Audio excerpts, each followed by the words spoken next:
Hello and welcome to Why Investor Interest in Single Family Rental and Build for Rent Continues webinar event hosted by Berkadia. The event is now live. Please note that all lines have been muted and will remain muted throughout the duration of the program. Without further ado, I'll turn the program over to Jeff Coles. Hello, everyone, and welcome to Berkadia's Beyond Insights webinar, Why Investor Interest in Single Family Rental and Build for Rent Continues. My name is Jeff Coles, Vice President of Client Services here at Berkadia.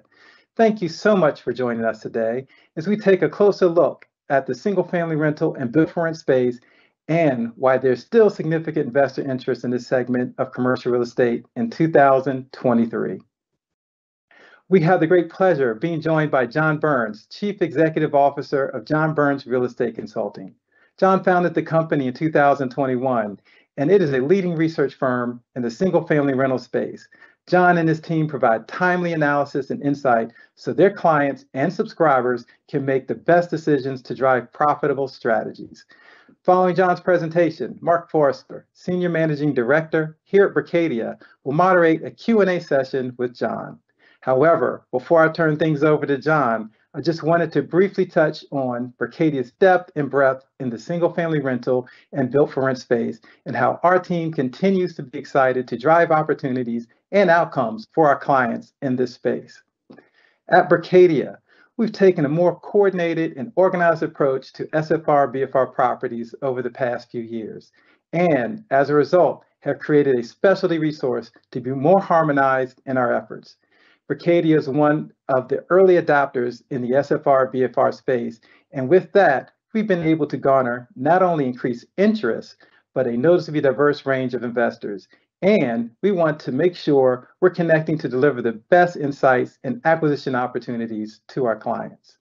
Berkadia began selling and financing SFR communities in 2012, and most recently, our involvement has accelerated over the past 24 months due to the demographic shifts boosted by the pandemic.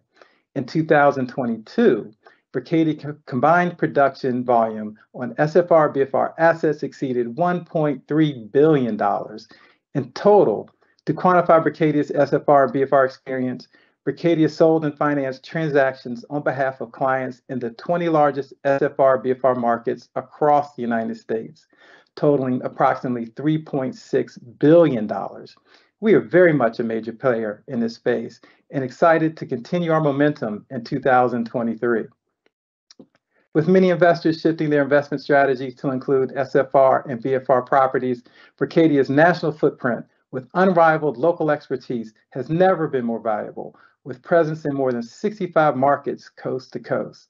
Our local team with deep market expertise, combined with Berkadia's cutting-edge technology and analytics, are set up to deliver real-time actionable insights and advisory services to our clients. Berkadia is truly equipped to finance and sell SFR/BFR properties to generate the most attractive risk-adjusted returns for our clients in this growing housing segment. As many of you know, the single-family rental space isn't a new concept, but the space has become sophisticated as more investors have entered the space over the past few years. Demand for single-family rental and built-for-rent properties has increased and is driven by changing migration patterns, as well as investors having trouble finding opportunities meeting their targeted returns in other asset types. Prominent home builders, including Lennar and D.R. Horton, have made the construction of rental houses a key component to their business model, while investment firms like KKR and Company and the Blackstone Group are allocating cash to add SFR properties and communities to their portfolios. We also expect to see the crossover between multifamily and SFR investors, developers, and third-party managers to continue.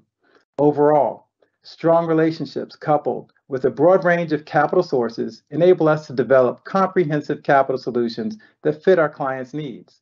Here, I want to share with you a sampling of select clients Berkadia is working with in the SFR/BFR space.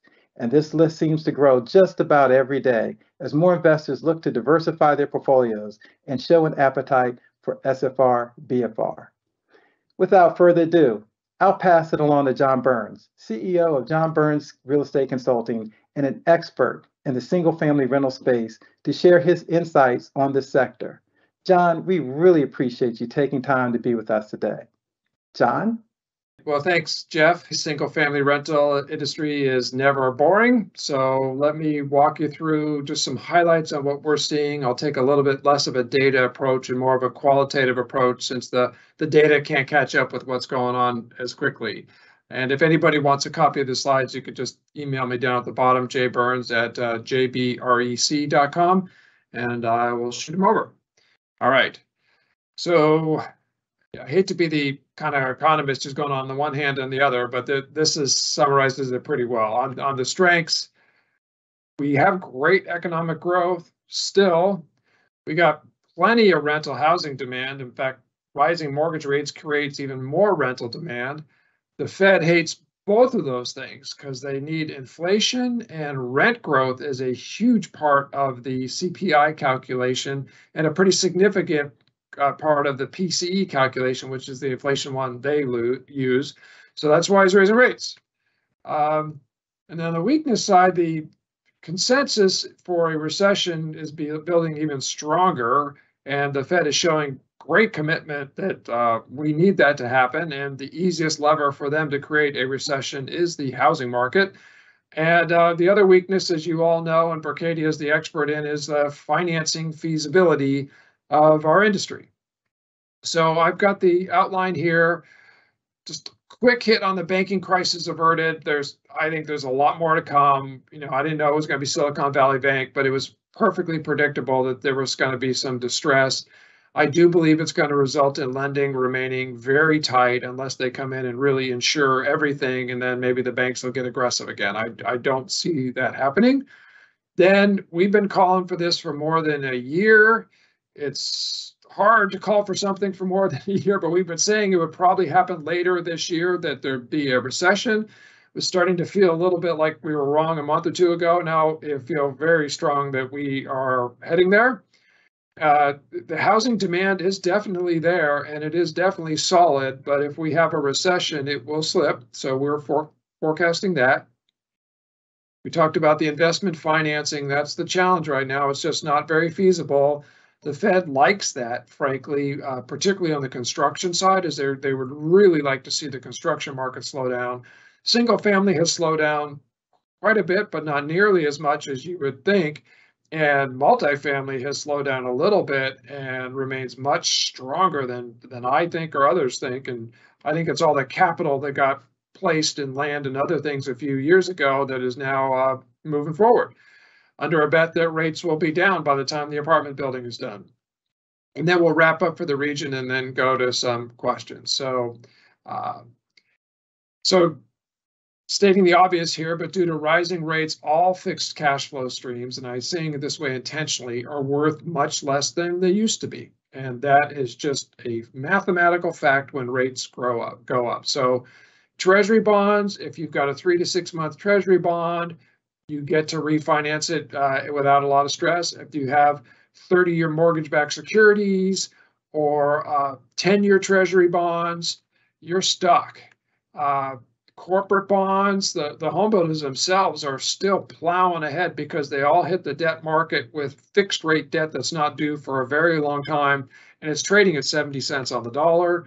And then obviously REITs are really steady cash flows, and they're getting hammered too. So who owns all these fixed cash flows, and what happens if they need to sell or refinance? So we saw what happened with Silicon Valley Bank, but insurance companies own a lot of these. So let's hope there's not some sort of catastrophe where they need to be selling in it and they've been managing their liabilities and assets appropriately.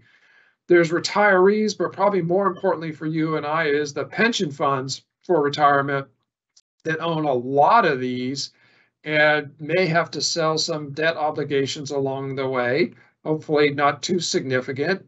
And then federal, state, and local government. If you remember what happened to Orange County, California in 1994, where I happen to live, they filed bankruptcy because they bet the wrong way.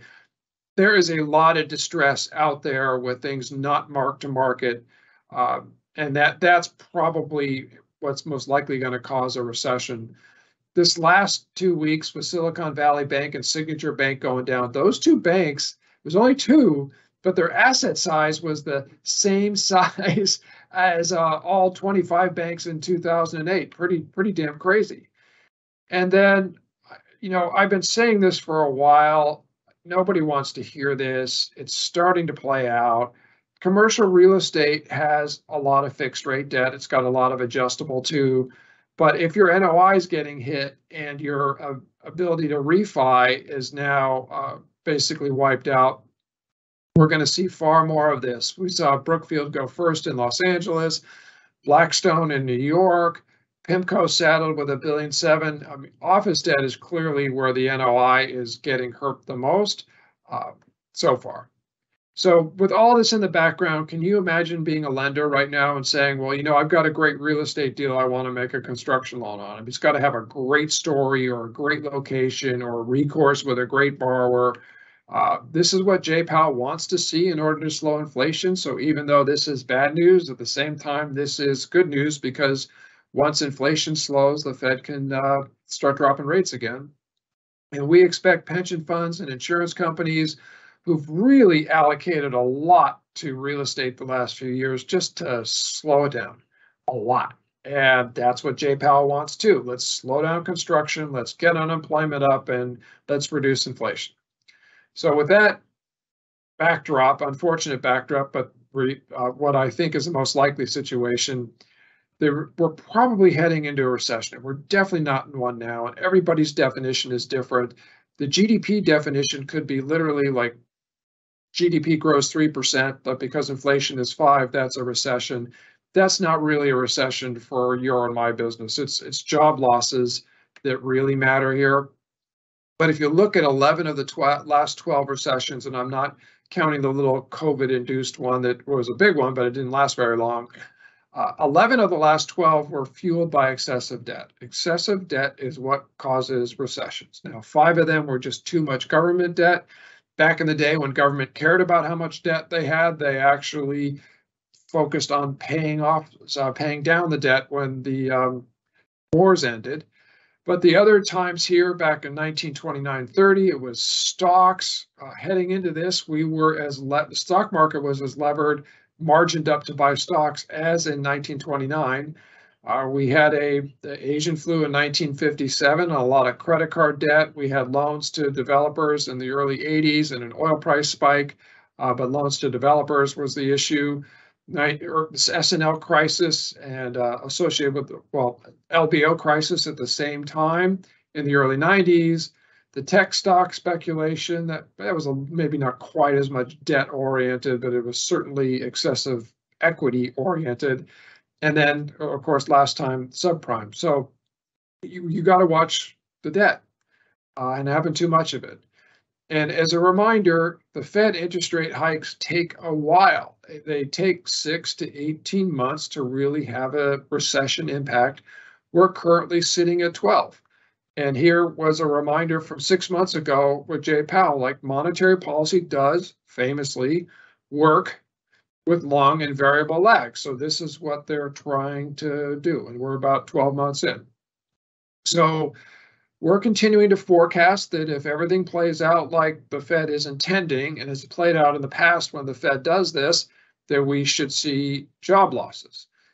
This would get us up to 5% unemployment. This is not the world coming to an end. You see some of the past recessions there, and the one in 2008, 2009. This is a speculative forecast on our part, obviously, but we think that's what's going to play out. There's some demographics here that really are hurting the Fed because they're not getting their recession because everybody is getting laid off, or a lot of people are finding a job right away. That will help the unemployment rate, I believe, from going to be too high. And the good news in all of this, because there is good news, it's the give and the take here, is that the rising likelihood of a recession, which the market believes, should lower inflation. And the market is pricing that rates are going to fall because they think a recession is coming. And I know a lot of you are pricing that into your thoughts too, particularly those of you who are moving ahead with purchases and construction. So housing demand is solid temporarily. So if you look at a simple demand curve here where you want to be as far right as possible to get a lot of demand, a year ago we were far right. and the fourth quarter, it actually slipped quite a bit. The for sale and for rent markets really slowed more than seasonally in the fourth quarter. Things picked back up in January, February. They slowed again early in March, and I think they're picking up again right now. So there you have it. And I'm going to talk mostly about the rental market, but the home builders are related to this now because the home builders are now building rental homes. We've been trying to get them interested in it now for really close to a decade. A few of them got interested maybe 4 years ago. All of them are interested right now. And I want to show you how this comes from one of the reports we do for Berkadia and the rest of our clients. The summary of the public builder calls, their gross margins still, after dropping price, I'll show you in a minute, 10 to 12%. And I didn't make that up. They're all disclosing, publicly traded companies, that they've dropped prices that much. They still have a gross margin of 25.6% versus a typical norm of 20. So it's really easy to drop price when my margins are just this high. Their expenses as a percentage of revenue are very low, and their incomes are up dramatically. In fact, their cash balances are so phenomenal, they're buying back stock, a little bit less right now, but that's what they were doing. And so they were turning to single family rental and saying, okay, well, if we ever have things ever get bad, at least we'll just turn them into rental homes. And it was going to be single family rental that was going to be the outlet for them during a recession. And I think it will be during a recession. But right now, as you know, single family rental is very dependent on rising interest rates too. So because the slowdown has been caused by interest rates, their consumer that would be buying newly built rental homes is not as strong as it used to be. So just a few quotes here, so you know this isn't just my opinion. I mean, this is on earnings calls for publicly traded companies. We've dropped prices 10% in our net price. That includes buying down some mortgage rates. And we dropped prices 4% just in the last quarter.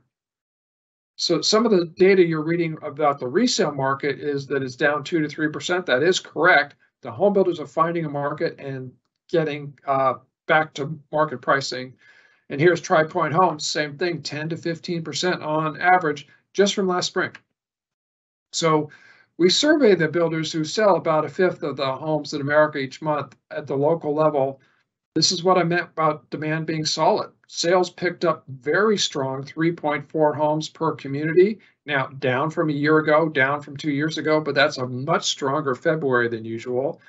Despite the fact that 2 years ago, we were talking about a payment of $1,500 a month, and now we're talking about a payment of $2,500 a month, they're still selling homes because there's so little supply out there. So this is a supply limited world, and the right payment can be found, and the home builders are finding it. And the resale agents that are finding it are the ones that are talking the seller into saying, hey, take a $500,000 profit instead of a $600,000 profit and just find the market. And that, you know, that may be a little bit painful, but when you thought it was a $400,000 profit 2 years ago, you can do that, especially if you're moving. The long-term impact on prices here, since I know it impacts the for sale market, impacts the single family home price, is that we need to get back down to a normal affordability ratio, and everybody's got their own calculations, but I'm showing you ours. In February, we were more out of whack from an affordability standpoint than we were at the worst time in the last cycle, completely out of whack. So prices are going to, well, the payment needs to come down a lot. That could come down with falling prices, falling mortgage rates, or rising incomes. We've got all three of those things right now, but all three of them need to adjust significantly. Mortgage rates can happen super quickly, but incomes and prices happen more slowly. So we think this is going to play out for a while. So I've got a lot of data, and we get it so many different ways. But we survey the owners of 272,000 homes, but we're also going to the websites of these companies and seeing which homes are on the market and what are they asking that, and we're comparing to the exact same home a year ago, because that's the nice thing about the industry, a year-long lease. Somebody doesn't renew, you can compare complete apples and apples. I'm going to show you what's going on. So the survey we do is a little lagging compared to the going to the internet, but Fourth quarter, yeah, it slowed down, but 96% occupancy in single family rental amongst the professional companies is phenomenal. But it was a mixed bag, and you've probably heard this too. 31% of all those 272,000 homes, or the owners of them, were saying we're raising rents. 22% were saying we're dropping rents, and it wasn't just California versus Florida or Texas. It was very submarket specific actually. And then the time to lease was the slowest in our 3-year survey. Now, we've only been doing this survey for 3 years, so I don't want to say that this is a tough comp, but things are slowing down a little bit. But let's look at what we see daily on the internet.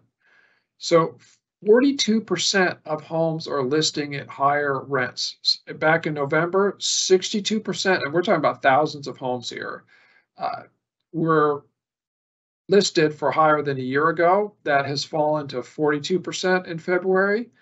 And then in terms of homes that are being listed, back in September, we had 30% that were listed lower than a year ago. That rose to 41%. We were getting pretty concerned, but early this year it picked up a little bit, and about a third are being listed lower. So this is not a national market. It's very property and location specific. So the change in rent, and we graph things in our dashboards for those of you that get that. The green is good and the red is bad. So this is my generalization, but not huge differences other than if you go up to Idaho, where all the tech folks have abandoned the market, in Sacramento, the same thing. You see some distress there.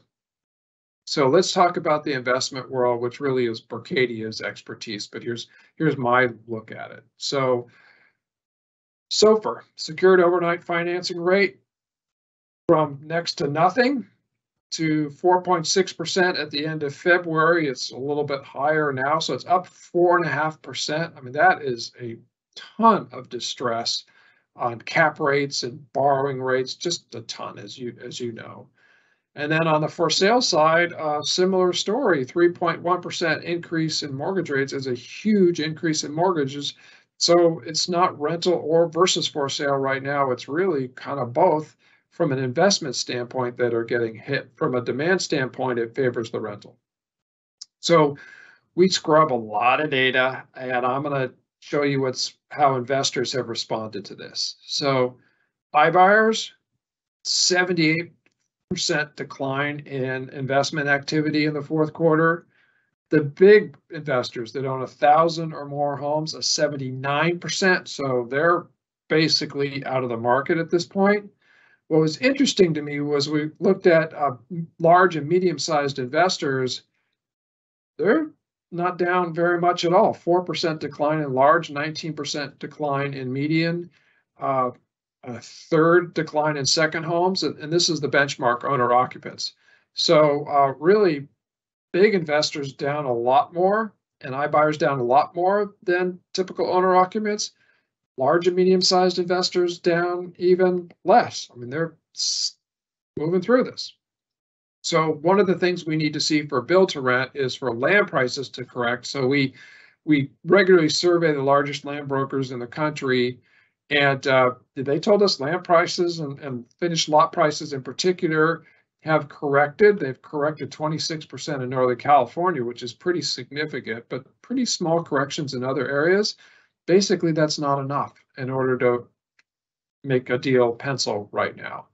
And the home builders are buying less land themselves too. They're buying their shares instead of buying land. So the good news, bad news in all of this is there's not a lot of supply coming to market from a lot supply standpoint. Lot supply is really slowing down too. So whenever we find bottom here, we're going to stay very undersupplied as a country, and we should come out of this quite strong from a demand really exceeding supply, because supply will be so low. But this is the biggest surprise to me, and if you can explain this to me, please email me and let's set up a call.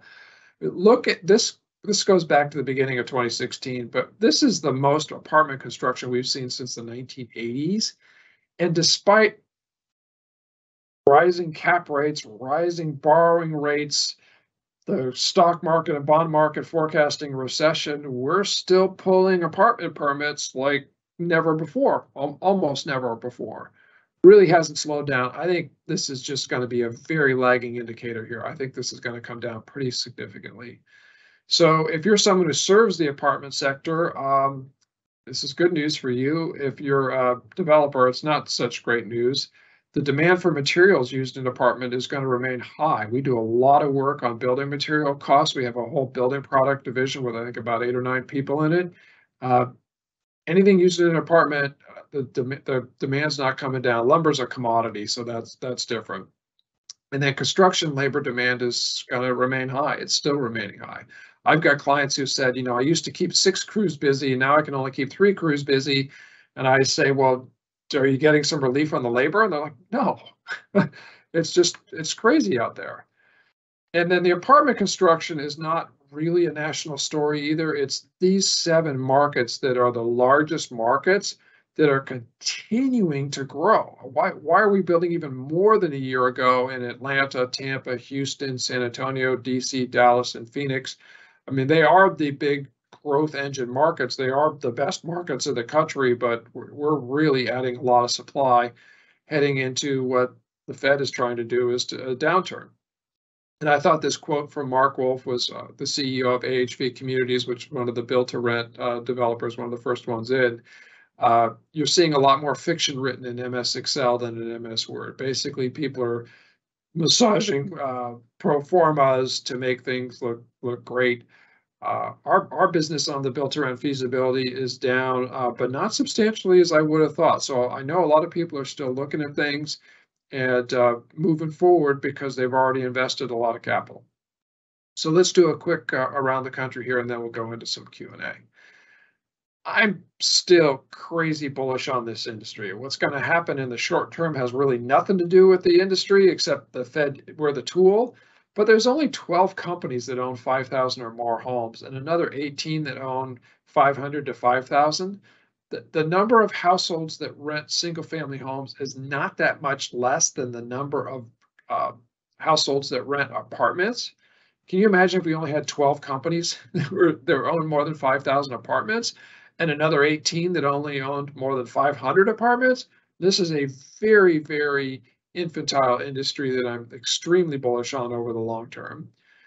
The economy, much to the Fed's dismay, remains really strong, but much to the like of those of you who are leasing up, remains very strong. The housing demand is phenomenal basically everywhere. And we're seeing solid rent growth, really solid. 15% rent hikes in Tampa, 14 in Orlando, 13 in Las Vegas. This is last year. It is slowing down somewhat this year because the market is slowing. We're continuing to forecast a modest recession this year and next, just like I showed you earlier. And because of that, we're forecasting rent growth to really slow to 2 to 5% in most markets. And remember, inflation means people will be getting wage increases. So this is really not a bullish forecast at all. This is pretty, hey, we're just be able to raise rent along with people's wage growth. So this is a pretty cautious forecast, but that helps the pro forma as well. So with that, you got through all my slides, and let's just go to a little bit of Q&A. Thank you, John, for your insightful presentation and your perspectives. Now, I'm excited to close out the program with a Q&A session. We've received over 50 questions from the participants in the webinar. We'll cover as many of these questions as possible, given the time limitations of our webinar today. And we will also be sharing our Berkadia thoughts on our Berkadia Insights. So be sure to follow us online if you are not doing so already. And I will get started with the first question. Question number 1. Will there be an acceleration or deceleration, John, in your opinion, as renters of multifamily from a traditional product standpoint move into build to rent? There's a lot of people that are currently in multifamily who would rather be in a single family rental home because they just want a little more space, or they've got a dog, but they don't want to rent from some landlord in a home that they don't really take care of. So I do think these newly built rental homes are going to steal some tenants from apartments, and there's a lot of apartments around the country that really haven't had a new build to rent anywhere around it. So I would say that that would accelerate as we get more this new product type.